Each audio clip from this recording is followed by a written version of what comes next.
പക്ഷെങ്കിൽ ഞങ്ങളുടെ തുണിയില്ലാത്ത ശരീരം കാണാൻ വലിയ ഇഷ്ടമാണ്. മനുഷ്യരെ ഇങ്ങനെ കീടങ്ങളെ. Assalamualaikum guys, oke kembali lagi bersama Draft Movie Review. Piye kabar Ire? Terima kasih buat para penonton setia Draft Movie dimanapun kalian berada. Semoga kalian semua selalu sehat ya. Kali ini Draft Movie sudah merangkum sebuah film yang berjudul Paton Patam no Tandu. Gimana keseruan ceritanya? Gak perlu banyak basa-basi lagi, ini dia alur ceritanya.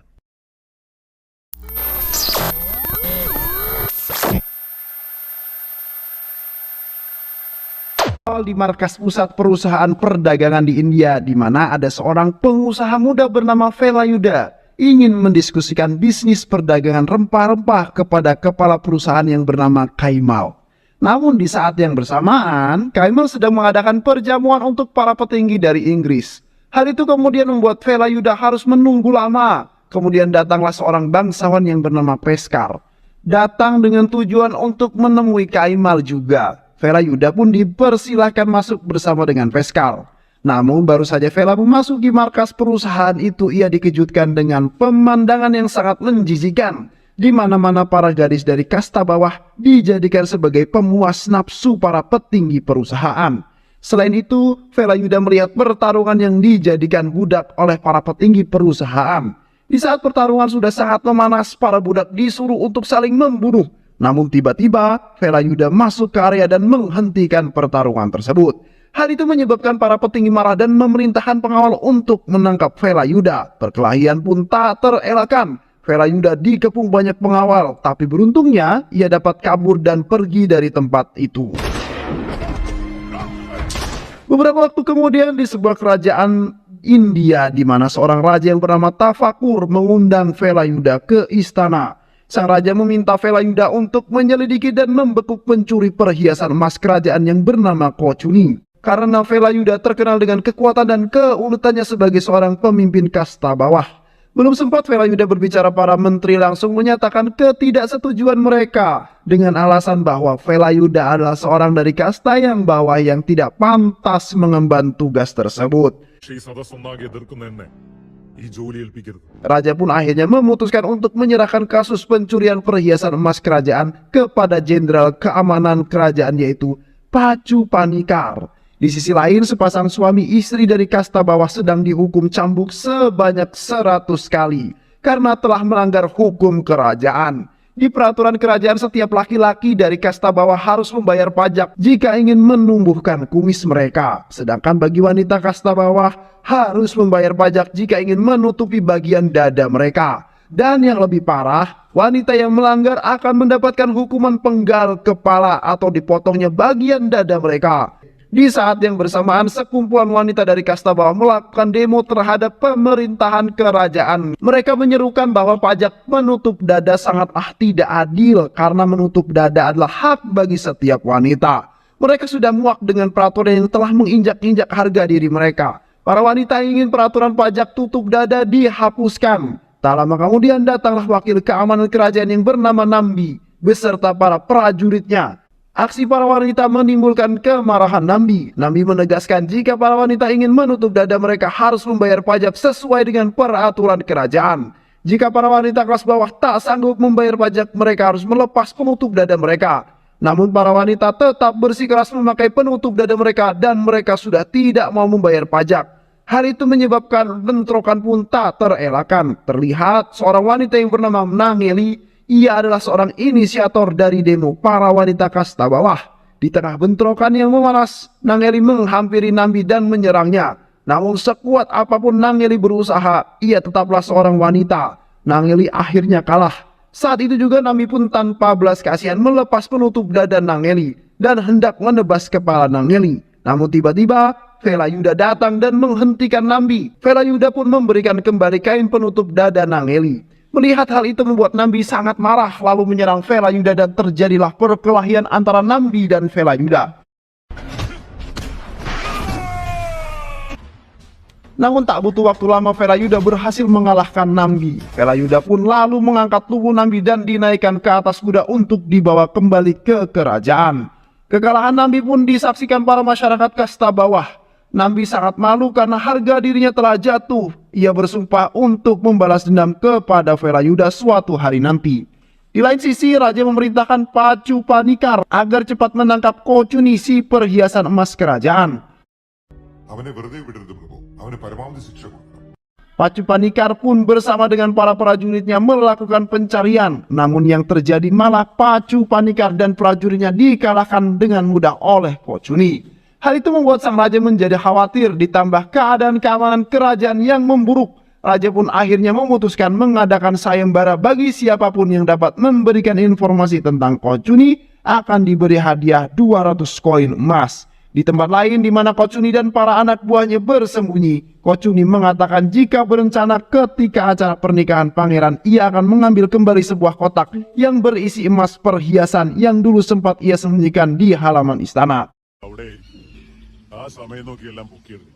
Berpindah ke Velayuda di mana ia dan para masyarakat kasta bawah sedang menyelesaikan pembangunan sebuah kuil Dewa Siwa.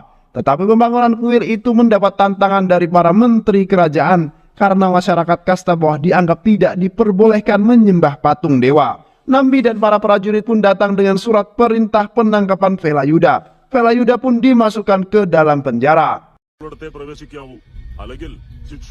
Di penjara, Nambi mengambil kesempatan untuk membalaskan dendamnya kepada Velayuda. Nambi pun memukuli Velayuda tanpa ampun. Lalu Nambi dan Kaimal berencana membunuh Velayuda dengan meracuninya. Beruntung seorang pengawas keamanan kerajaan yang bernama Kanan Kurup datang menemui Velayuda. Sejak awal Kanan Kurup telah bersimpati kepada Velayuda. Kanan Kurup pun memberitahu Velayuda agar tidak menerima apapun makanan atau minuman yang diberikan oleh penjaga penjara. Lalu Kanan Kurup pun pergi. Di kerajaan, sang ratu tak sengaja mendengar tentang Velayuda yang dimasukkan ke dalam penjara. Sang ratu pun langsung memberikan perintah untuk mengeluarkan Velayuda dari penjara. Setelah itu sang ratu melakukan pertemuan dengan Velayuda. Sang ratu meminta bantuan kepada Velayuda agar mau menangkap Kochuni, si pencuri batu suci dewa. Di malam harinya di mana sedang diadakan pernikahan sang pangeran yang sangat meriah, Kochuni pun tiba di halaman kerajaan dan mulai menggali tanah dan mengambil perhiasan emas curian yang selama ini ia sembunyikan. Namun tak sengaja Kanan memergokinya. Terjadilah perkelahian antara Kanan dan Kochuni.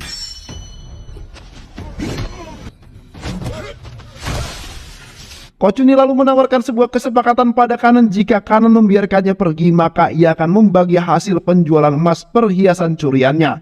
Kanan pun tergoda dan menyetujui kesepakatan itu. Ia pun kemudian melepaskan Kochuni pergi. Keesokan harinya Kochuni dan Kanan melakukan pertemuan di sebuah tempat rahasia. Kanan membawa seorang pengoleksi perhiasan emas dari Inggris yang akan membeli hasil curian Kochuni. Namun ternyata Velayuda berhasil mencari informasi tentang keberadaan Kochuni dengan memaksa salah satu anak buah Kochuni untuk berbicara. Velayuda pun langsung pergi ke lokasi Kochuni dan Kanan berada. Akan tetapi kedatangan Velayuda disadari oleh Kanan. Kanan pun dengan cepat mengajak si pembeli dari Inggris itu pergi dari sana. Sementara itu Velayuda berhasil menemukan Kochuni dan bawahannya dan terjadilah pertarungan antara Kochuni dan Velayuda. Velayuda pun berhasil mengalahkan Kochuni. Ia lalu membawa Kochuni ke kerajaan dengan cara diseret.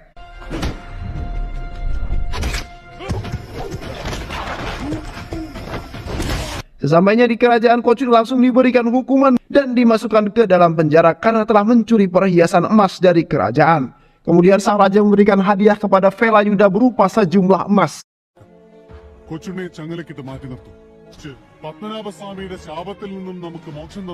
Para menteri kerajaan pun merasa iri dan langsung menghasut raja jika memberikan hadiah itu secara langsung akan menjadi penghinaan bagi kaum kasta atas.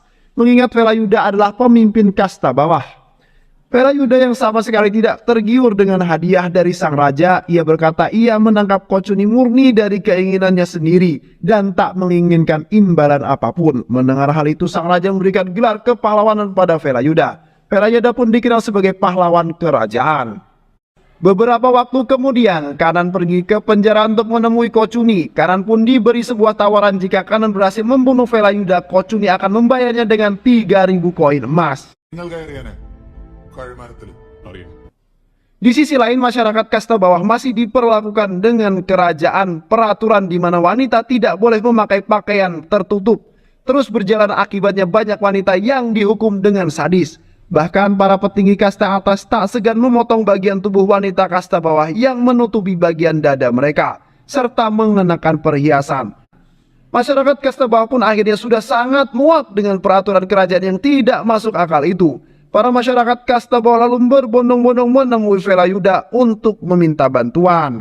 Mendengar keluh kesah masyarakat kasta bawah, sebagai penyandang gelar pahlawan, Velayuda pun dengan tegas mengatakan jika pada ritual putahan besok para wanita harus menutup dada, memakai perhiasan dan memakai kain sari yang panjang. Velayuda juga telah menyediakan cincin hidung khusus bagi para wanita kasta bawah. Keesokannya, di mana festival ritual putahan dilaksanakan, tiba-tiba Nambi, Kaimal dan para prajuritnya datang dan mengacaukan festival. Pertarungan pun tak terelakkan. Mereka menyerang Velayuda dan masyarakat kasta bawah, bahkan sampai menusuk kakek Velayuda hingga tewas. Melihat hal itu, Velayuda terbakar amarah. Ia langsung menyerang dan menghabisi Nambi di tempat. Namun hal tak terduga terjadi di mana Velayuda ditembak dari arah semak-semak. Pelakunya tak lain adalah Kanan dan anak buahnya Kocuni bernama Mawa. Mereka lalu segera kabur dan menunggangi kuda. Velayuda yang menyadari keberadaan mereka dengan cepat langsung mengejar mereka. Dia lalu mematahkan cabang pohon dan melemparkannya ke Kanan dan Mawa yang menyebabkan mereka terjatuh ke tanah. Mawa mencoba menyerang Vela, namun ia berhasil dikalahkan. Sedangkan Kanan mencoba melarikan diri, akan tetapi Velayuda berhasil menemukan Kanan. Ia pun kemudian menembak Kanan hingga terjatuh ke sungai. Beberapa hari setelah kejadian, para petinggi kerajaan melakukan sidang. Mereka memvonis bahwa Velayuda lah yang paling bersalah karena telah menewaskan Nambi. Sang raja pun dihasut oleh Kaimal dan para petinggi kerajaan. Namun sang raja tidak terhasut dan tidak langsung memberikan keputusan. Tak lama kemudian datang Velayuda dengan membawa Bawa yang menjadi saksi kunci jika ada pembelot di kerajaan. Bawa pun menceritakan jika Kocuni telah menyuap Nambi dan Gubernur Cadra Pilar agar membocorkan informasi tentang Velayuda yang akan menyergap Kocuni di tempat persembunyiannya. Mendengar hal itu, sang raja cukup terkejut. Situasi di kerajaan pun menjadi sangat tegang. Sang raja akhirnya memutuskan untuk membebaskan Velayuda, memenjarakan Mawa, sedangkan Cadra Pilar dijatuhi hukuman karena telah melakukan pengkhianatan. Sang raja lalu mengatakan jika persidangan yang belum tuntas itu ditunda terlebih dahulu karena raja akan mengadakan pemujaan Padmanaba. Di malam harinya, beberapa menteri kerajaan yang juga melakukan kecurangan mereka merencanakan hal buruk untuk membuat Velayuda tidak membongkar kejahatan mereka. Mereka dibuat panik karena satu persatu kebenaran telah terungkap. Para menteri pun lalu menyewa seorang dari kasta bawah yang bernama Kandavan yang tak lain adalah tangan kanan Velayuda untuk memata-matai Velayuda.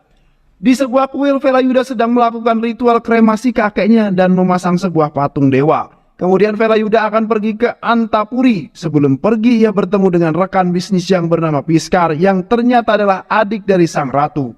Ia datang menemui Velayuda atas perintah ratu untuk memberitahu Velayuda agar berhati-hati karena ia menjadi target dari para pengkhianat kerajaan. Setelah itu Yuda bersiap-siap pergi ke Anatupari dengan menggunakan kapal. Namun tanpa sepengetahuannya, Kandavan dan diam-diam memasukkan racun ke dalam air kelapa yang akan diminum oleh Velayuda dan para pengikutnya. Di kerajaan, Kaimal dan tangan kanan raja yang bernama Ruda menyelinap ke penjara dan membunuh Mawa. Setelahnya Kimal dan para anak buahnya menyerang rombongan kapal Velayuda. Pertempuran hebat pun terjadi. Para pengikut Velayuda dan anak buah Kaimal saling serang dan membunuh. Situasi di kapal menjadi sangat mencekam. Velayuda yang pingsan tersadarkan karena seorang terjatuh menimpanya. Velayuda yang menyadari kapalnya telah diserang lalu menantang duel Kaimal.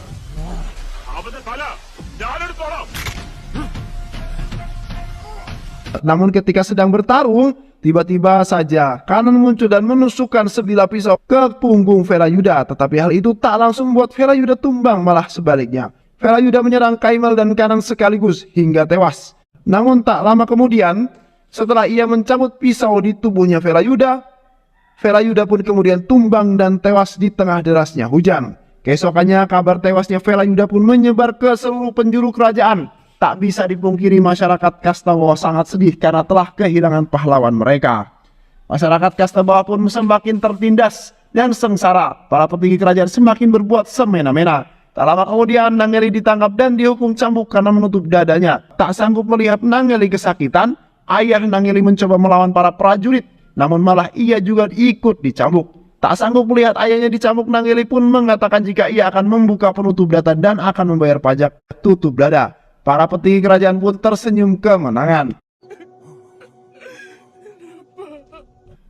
Nangeli lalu bersiap membuka penutup dadanya, tetapi ternyata ia menyiapkan sebuah sabit dari ikatan penutup dadanya. Tanpa pikir panjang, Nangeli langsung memotong dadanya di depan semua orang sebagai bentuk penolakan terhadap peraturan kerajaan. Tak butuh waktu lama, Nangeli kehabisan banyak darah dan tewas di tempat. Masyarakat kasta bawah lalu berbondong-bondong mencoba mengambil mayat Nangeli untuk dibawa ke hadapan raja. Dan terjadilah bentrok di mana para petinggi menghalangi dan langsung membakar jasad Nangeli agar nantinya tidak ada bukti. Tiba-tiba kekasih Nangeli yang sedih meloncat ke kobaran api di mana Nangeli dibakar. Seketika kekasih Nangeli juga tewas. Kejadian itu membuat masyarakat kasta bawah marah besar. Mereka pun bersatu untuk melawan ketidakadilan. Dengan brutal mereka menyerang petinggi dan prajurit kerajaan. Bahkan mereka juga menghancurkan fasilitas umum dan membakarnya. Situasi pun menjadi sangat kacau dan tak terkendali. Kejadian itu pun kemudian sampai ke sang raja. Untuk menghentikan kekacauan dan amukan para masyarakat kasta bawah, akhirnya sang raja memutuskan untuk menghapus peraturan bagi kaum kasta bawah dan juga memberikan hak kepada seluruh wanita kasta bawah untuk menutup bagian dada mereka dan membebaskan mereka memakai perhiasan. Dan kemudian film pun selesai. Terima kasih udah nonton video ini sampai akhir. Semoga kalian semua terhibur. Jangan lupa subscribe, like, comment, and share ya. Pisang habis dimakan kunti, kunti dilepas banyak maunya. Salam undur diri dari Draft Movie, dan terima kasih buat penonton semuanya. Draft Movie pamit, sehat selalu, wassalamualaikum warahmatullahi wabarakatuh.